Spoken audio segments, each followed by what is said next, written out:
शिव शिव बारनाय फागुननि बारनिसो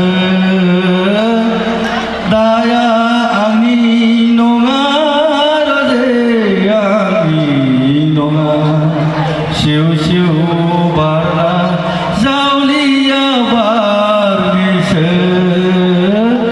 जोबोद गोजोननाय मोनदों दतमा दख'रा हारिमु आफादनि मोनसे मोनाबिलिनि हारिमु देंखो बेखेवनायाव फैनानै आंखौनो जोबोद ओरैबायदि गोजोननाय मोनदों।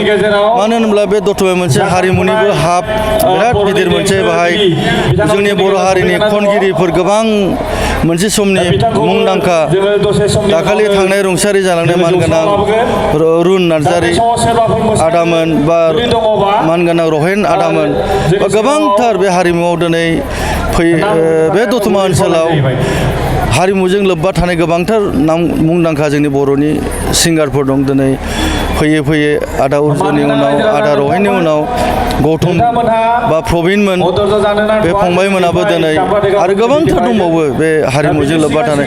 गतिके आं दिनै बाहाय ओरैबायदि गोजोननाय मोन्दों फैनानै जोंनि जे दतमाया जोंनि बर' हारिनि हारिमुखौ लाखिबाय थायो आं बेखौ गावखौनो गाव जोबोद गोजोननाय मोन्दों। आरो आं खावलायनो लुगैदों नोंथांमोननि मिडियानि गेजेरजों दे दतमा दख'रा हारिमु आफादा जोंनि बर'नि हारिमुखौ अरायसम लाखिबाय थागोन बा लाखिबाय थालांगोन होननानै आं आसा खालामो। आङो जोंनि दतमा दख'रा बर' हारिमु आफादजों लोब्बा लानानै आरो जेसेबां जोंनि बुहुमाव बर' हारि दङ आं बयखौबो जे जोंनि बैसागु फोरबोखौ जेरावखि थाया दिनै बुहुमाव जोंनि भारतबर्षआवनो होन जोंनि बड'लेण्डआवनो होन बा आउट अफ भारतनि बिदेशआवनो होन एब्रडआवनो होन जाहाथे जेरावखि थाया जोंनि बर'नि बैसागु फोरबोखौ जेरावखि थाया फालिथों आरो गावनि हारिमुखौ दाबावथों गावनि हारिमुखौ जेरावखि थाया लाखिनो नाजाथों।